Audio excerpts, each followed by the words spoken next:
संभल का जामा मस्जिद विवाद हो, अजमेर शरीफ दरगाह का विवाद हो, मंदिर और मस्जिद का विवाद हो, लगातार ये कीवर्ड्स बने हुए हैं। और इस बीच 1991 का प्लेसेस ऑफ वर्शिप एक्ट लगातार चर्चा में बना हुआ है, जिसका मामला सुप्रीम कोर्ट में है। लगातार पहले सुनवाई चल रही थी, सुनवाई रुकी हुई थी, अब अगली डेट की बात थी। तो उस बीच एक खबर ये आई है कि उसकी संवैधानिक वैधता को जो चुनौती दी गई थी, उस मामले को लेकर सुप्रीम कोर्ट सुनवाई करेगा। तो क्या ये मामला है? प्लेसेस ऑफ वर्शिप एक्ट पर लगातार बहस क्यों जारी है, ये समझेंगे। इसके अलावा सीजेआई चंद्रचूड़ के एक पुराने बयान की बड़ी चर्चा हो रही है। कांग्रेस पार्टी ने इसको लेकर विरोध जताया और उन्होंने कहा है कि इस बयान की वजह से पेंडोरा बॉक्स खुल गया। तो वो क्या बयान था, इस बारे में बात करेंगे। बात करने के लिए हमारे साथ होंगे हमारे वरिष्ठ साथी पीयूष पांडे जी। पीयूष जी, पहले तो मैं ये समझना चाहता हूँ भाई कि ये जो प्लेसेस ऑफ वर्शिप एक्ट का मामला है, इसकी लगातार जिक्र आ रहा है। इसको अगर समझने के लिहाज से समझा जाए तो 1947 के बाद ऐसा माना गया है कि जो जिस सिचुएशन में मंदिर मस्जिद जो भी इस तरह के स्थल हैं, उनकी जो भी 47 तक स्थिति थी उसके बाद वो वही रखी जाएगी। इसमें एक एक्सेप्शन दिया गया था 1991 में, जब ये एक्ट लागू हुआ नरसिम्हा राव सरकार के अंतर्गत। एक तो मामला था कि राम मंदिर वाला जो मामला है उस पर यह लागू नहीं होगा, और दूसरा था जो संरक्षित इमारतें हैं एएसआई के अंतर्गत, उन पर ये लागू नहीं होगा। मगर लगातार ये चर्चा में बना हुआ है। सुप्रीम कोर्ट में भी लगातार इसको लेकर याचिकाएं आती रहती हैं, विरोध में, पक्ष में। फिलहाल क्या स्टेटस है? बिल्कुल, देखिए, प्लेसेस ऑफ वर्शिप एक्ट 1991 को लेकर के 6 पिटीशन सुप्रीम कोर्ट में लंबित हैं। सुब्रमण्यम स्वामी, अश्वनी उपाध्याय और विश्वेश्वर महाराज जो हैं, उनके महासंघ की एक याचिका है। उसके अलावा जमीयत उलेमा हिंद, ये कुल 4, और इनके साथ में 2 अन्य याचिकाएं हैं। कुल 6 याचिकाएं सुप्रीम कोर्ट में लंबित हैं। मैं माफी चाहूँगा, विश्व भद्र पुजारी पुरोहित महासंघ, इनकी याचिका है, और कुल 6 याचिकाएं हैं। जो जमीयत उलेमा हिंद की याचिका है वो पक्ष में है कि 1991 प्लेसेस ऑफ वर्शिप एक्ट को लागू रखा जाए, उसको सही तरीके से लागू किया जाए, ताकि ये जो संभल, भोजशाला और अन्य मामले जो उठ रहे हैं उन पर रोक लग सके। जबकि दूसरी ओर जो अश्वनी उपाध्याय और डॉक्टर सुब्रमण्यम स्वामी समेत अन्य याचिकाएं हैं, उनमें ये कहा गया है कि जो प्लेसेस ऑफ वर्शिप एक्ट है 1991, वो कॉन्स्टिट्यूशन के बेसिक स्ट्रक्चर का उल्लंघन करता है, क्योंकि वो सीधे तौर पर प्रतिबंध लगाता है किसी भी मामले को कोर्ट तक ले जाने में। तो ऐसी स्थिति में ये संविधान का उल्लंघन है और इसकी संवैधानिक वैधता पर सुप्रीम कोर्ट विचार करे और सुप्रीम कोर्ट इसे निरस्त करे। ये आर्गुमेंट उनकी याचिकाओं में दिया गया है और सुप्रीम कोर्ट इस मामले पर कल यानी कि बुधवार को सुनवाई करेगा। जस्टिस संजीव खन्ना यानी सीजेआई संजीव खन्ना और जस्टिस संजय कुमार, 2 की बेंच इस मामले पर सुनवाई करेगी और 2 सदस्यीय पीठ ये संभावना बनती है कि ये तय करे कि इस मामले की जो सुनवाई है वो संविधान पीठ के समक्ष की जाए। चूंकि ये एक संवैधानिक मामला है, इसलिए सीजेआई संजीव खन्ना की 2 सदस्यीय बेंच इस मामले को रेफर कर सकती है संविधान पीठ के समक्ष जाने के लिए। साथ ही इस मामले में जो क्वेश्चन फ्रेम किए जाएंगे, उनमें सबसे अहम जो क्वेश्चन होगा कि बेसिक स्ट्रक्चर, यानी कि जो संविधान का बेसिक स्ट्रक्चर है उसमें किसी भी मामले की जो समीक्षा है वो अदालत कर सकती है और कोई भी मामला किसी भी नागरिक के द्वारा अदालत के समक्ष ले जाया जा सकता है। लेकिन चूंकि प्लेसेस ऑफ वर्शिप एक्ट 1991 में ये प्रतिबंधित कर दिया गया था कि ऐसे मामले जो पूजा स्थल से संबंधित होंगे या फिर उनके चरित्र में बदलाव की मांग करते होंगे, वो अदालत में नहीं दाखिल किए जा सकते हैं। तो ऐसी स्थिति में पहला सवाल यही होगा। दूसरा, जो धर्मनिरपेक्षता का उल्लंघन का मसला उठाया गया है याचिकाओं में, दूसरा सवाल ये होगा। और इन सवालों के साथ ये मामला जो 5 सदस्यीय बेंच को यानी कि बड़ी पीठ को भेजा जा सकता है। अब देखना यह है कि इस मामले पर जस्टिस संजीव खन्ना यानी कि सीजेआई संजीव खन्ना की जो बेंच है वो कल क्या निर्णय लेती है, उसे आगे बढ़ाती है। चूंकि इस मामले पर पहले नोटिस जारी किया जा चुका है और केंद्र सरकार लंबे समय से इस मामले पर जवाब नहीं दाखिल कर रही है। पहले जब इस मामले पर सुनवाई हुई थी तब सॉलिसिटर जनरल तुषार मेहता ने यह साफ किया था कि इस मामले पर यानी कि प्लेसेस ऑफ वर्शिप एक्ट 1991 पर सरकार कुछ विचार विमर्श कर रही है और इस पर जल्द ही जवाब दाखिल किया जाएगा। लेकिन उसके बाद से करीब 1 साल बीत चुके हैं, लेकिन अब तक कोई जवाब नहीं दाखिल किया गया है। अब सबकी निगाहें सुप्रीम कोर्ट के समक्ष हैं, क्योंकि हाल ही में जमीयत उलेमा हिंद की तरफ से संभल की जामा मस्जिद को लेकर के जो सर्वे का आदेश हुआ था, उसके बाद 1991 प्लेसेस ऑफ वर्शिप एक्ट के मामले पर जल्द से जल्द सुनवाई की मांग की गई थी। और इसके पीछे की वजह यह है कि 1991 प्लेसेस ऑफ वर्शिप एक्ट ऐसे सारे स्थानों के मामले में जो पिटिशंस होती हैं उनको फाइल करने से रोकता है। हालांकि इस मामले पर इलाहाबाद हाई कोर्ट की बेंच ने पिछले साल 19 दिसंबर 2023 को एक आदेश जारी किया था, जिसमें पूजा स्थल अधिनियम 1991 की व्याख्या कर दी थी और यह स्पष्ट कर दिया था कि जो एक्ट है यानी कि पूजा स्थल अधिनियम है, उसमें चरित्र की परिभाषा तय नहीं की गई है कि किसी भी पूजा स्थल का चरित्र क्या होगा, यानी कि जो धार्मिक स्थल है उसका धार्मिक चरित्र आखिर क्या होगा। और इस धार्मिक चरित्र को कौन निर्धारित कर सकता है? सिर्फ अदालतें।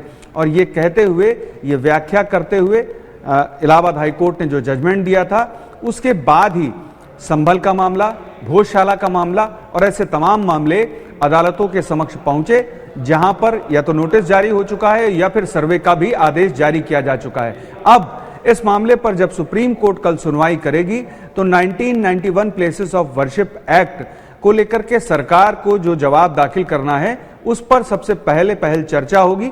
और यह भी संभावना बनती है कि सरकार की ओर से पेश होने वाले सॉलिसिटर जनरल तुषार मेहता से यह पूछा जाए कि आखिर आपने अब तक इस मामले पर जवाब क्यों नहीं दाखिल किया। जी सौरभ।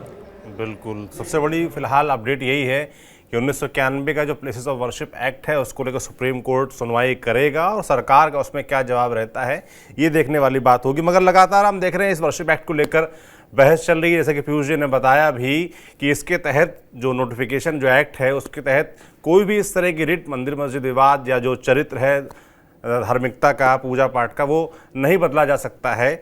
मगर अब फिर हाईकोर्ट का एक आदेश आता है पिछले साल, जिसके बाद ये चीज़ हो जाती है कि धार्मिक चरित्र तय कैसे होगा, तो तय वो कोर्ट करेंगे। इस तरह के मामला रिट लिए जा सकते हैं। इस बीच मैं देख रहा हूँ पीयूष जी, एक चर्चा में पूर्व सीजीआई डीवाई चंद्रचूड़ का बयान भी है, जिसको लेकर कांग्रेस ने विरोध दर्ज किया है।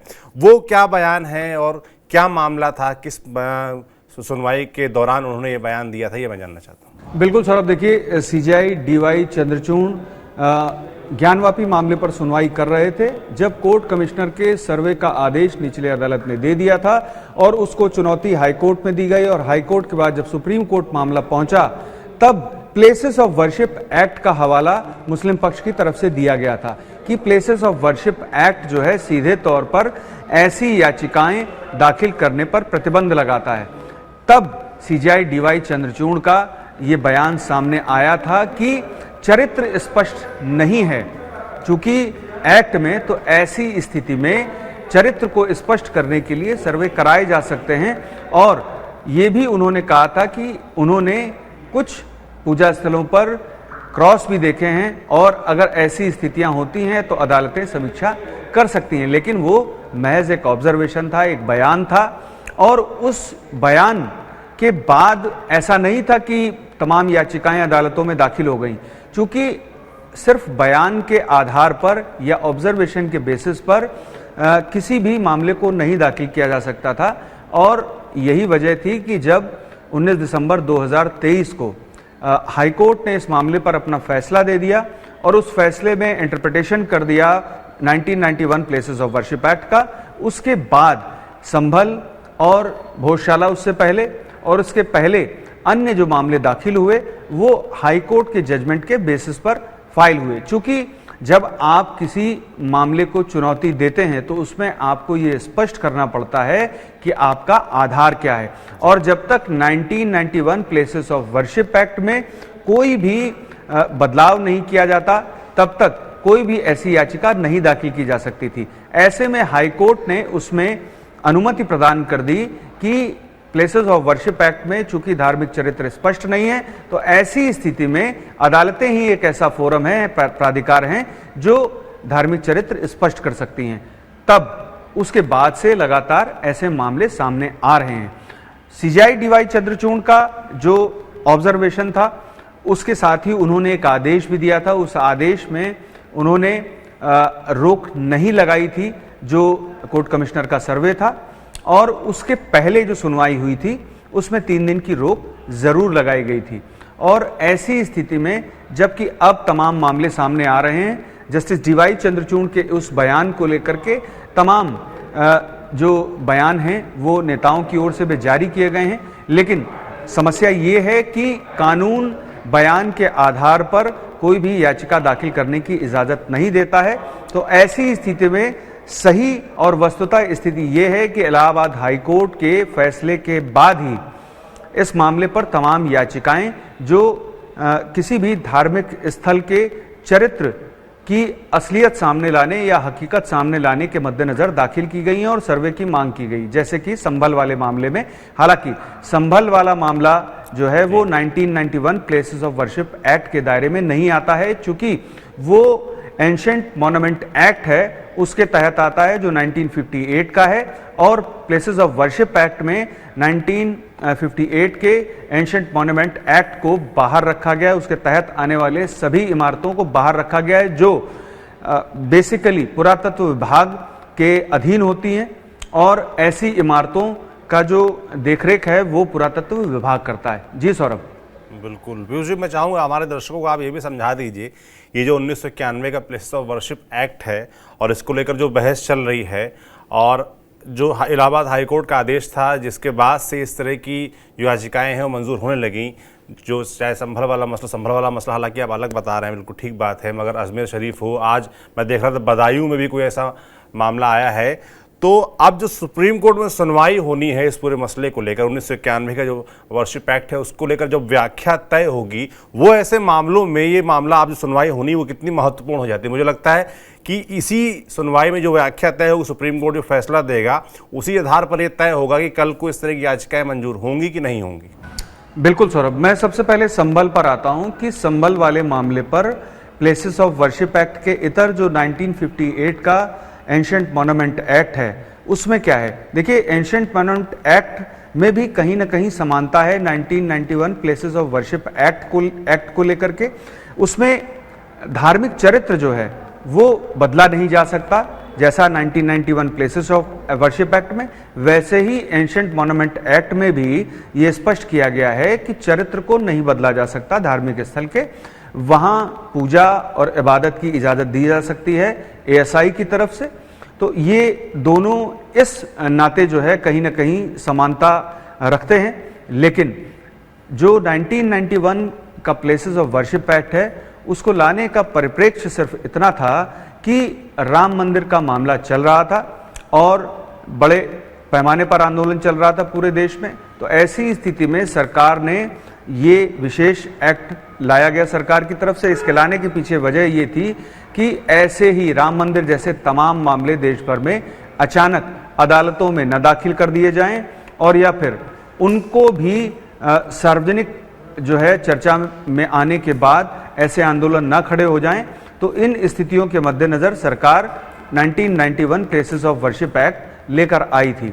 उस एक्ट में साफ तौर पर कहा गया कि 15 अगस्त 1947 के बाद कोई भी ऐसी मतलब धार्मिक स्थल को लेकर के कोई भी या धार्मिक चरित्र बदलने को लेकर के कोई भी याचिका अदालत में नहीं दाखिल की जा सकती है, और साथ ही अगर कोई धार्मिक चरित्र बदलने का प्रयास करता है बलपूर्वक तो उसे अपराध माना जाएगा। और जो अश्वनी उपाध्याय जो सुप्रीम कोर्ट के वकील हैं और भाजपा के नेता भी हैं, तो उनकी जो याचिका है उसमें ये साफ तौर पर कहा गया है कि जो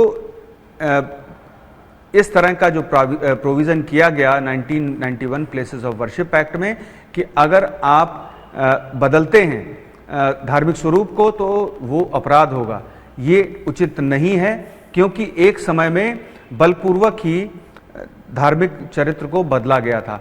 और जो मंदिर होता है जहाँ पर एक बार अगर भगवान की स्थापना कर दी गई, मूर्ति की स्थापना कर दी गई, विग्रह की स्थापना कर दी गई, तो वो सदैव कायम रहता है।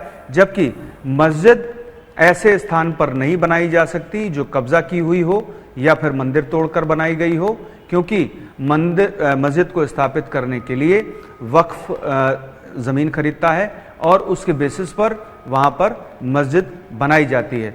और ऐसे दोनों ही जो धर्मों के एक तरह से ये कहा जाए कि पर्सनल लॉ का जो कानून है उसका भी हवाला दिया गया है उनकी याचिका में, और जो हिंदू रवायतें हैं यानी कि हिंदू परंपरा के अनुसार जो मंदिर है वो सदैव कायम रहता है, तो ये सारे आर्गुमेंट भी उस याचिका में दिए गए हैं जी। तो प्लेसेस ऑफ वर्शिप एक्ट दो स्तरों पर महत्वपूर्ण है। उसकी धारा 2, 3 और 5, 2, 3 और 5 में साफ तौर पर यह कहा गया है कि धार्मिक चरित्र का बदलाव नहीं किया जा सकता। दूसरा, इसे अपराध माना गया। तीसरा, किसी भी व्यक्ति को ऐसे मामले में अदालत जाने से सीधे तौर पर प्रतिबंधित कर दिया गया या रोक दिया गया। और इसके साथ ही ये एक खास कानून हो गया कि 15 अगस्त 1947 के बाद यदि किसी भी स्थल का धार्मिक चरित्र जो ऊपरी आवरण है वो कुछ और दिखाई देता है जबकि अंदरूनी आवरण कुछ और दिखाई देता है, तो ऐसी स्थिति में भी जो भारत का नागरिक है वो अदालत का दरवाज़ा नहीं खटखटा सकता और हकीकत को सामने लाने की बात नहीं कर सकता। यही अश्वनी उपाध्याय और डॉक्टर सुब्रमण्यम स्वामी समेत अन्य हिंदू जो पक्षकार हैं उनकी याचिकाओं में कहा गया है कि जो संविधान का बेसिक स्ट्रक्चर है उसमें किसी भी कानून और किसी भी अधिनियम की समीक्षा की इजाज़त भी दी गई है, जबकि इस कानून में सीधे तौर पर नागरिकों के अधिकार का उल्लंघन किया गया और उन्हें अदालत जाने से प्रतिबंधित कर दिया गया। जबकि दूसरी तरफ जो जमीयत उलेमा हिंद की याचिका है उसमें सीधे तौर पर 1991 प्लेसेस ऑफ वर्शिप एक्ट को सख्ती से लागू करने की मांग की गई है और इसे सही और जायज़ ठहराया गया है। और साथ ही दूसरी तरफ जो आजकल सार्वजनिक चर्चा चल रही है, बहस चल रही है, उसमें ये कहा गया है कि देश का माहौल खराब हो जाएगा और ऐसी स्थितियां अगर लगातार रहीं तो बाकी देश के विकास के आड़े आ सकती हैं। मैंने कल जो सुप्रीम कोर्ट के वरिष्ठ अधिवक्ता हैं राकेश द्विवेदी, उनसे इस पर चर्चा की। उन्होंने साफ कहा कि किसी भी मसले का जब तक समाधान नहीं होता है स्पष्ट तौर पर, तब तक माहौल खराब होने की आशंका बनी रहती है, वो एक पक्ष से हो या फिर दूसरे पक्ष से हो।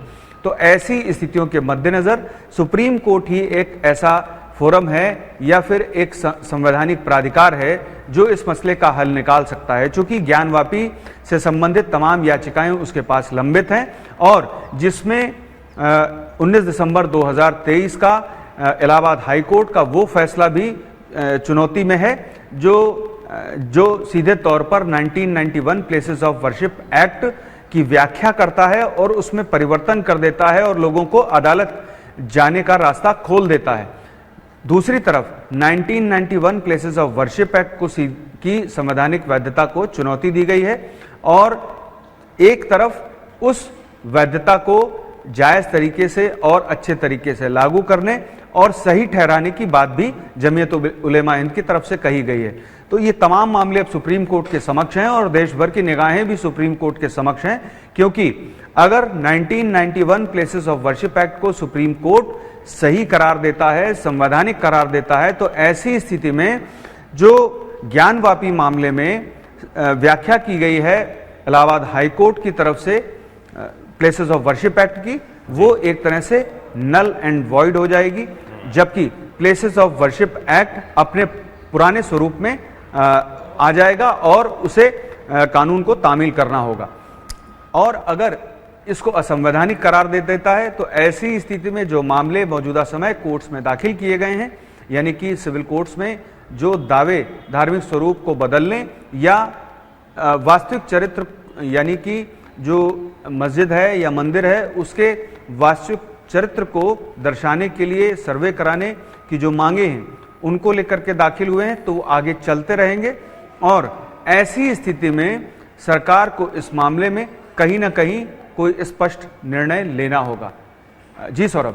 बिल्कुल पीयूष जी, बहुत बहुत धन्यवाद। आपने बिल्कुल विस्तार से तरीके से समझा दिया कि 1991 प्लेसेस ऑफ वर्शिप एक्ट को लेकर क्या बहस चल रही है, सुप्रीम कोर्ट में क्या महत्वपूर्ण सुनवाई कल यानी कि 4 दिसंबर को होने वाली है, जिसके बाद काफ़ी कुछ तय होगा ऐसे मामलों को लेकर कि 1991 का जो वर्शिप एक्ट है वो लागू होगा उन पर कि नहीं होगा, उसकी संवैधानिक जो वैधता है उसकी बात जो है वो तय हो जाएगी। तो बिल्कुल सबकी निगाहें रहेगी, हमारी आपकी निगाहें भी रहेंगी मुझे लगता है।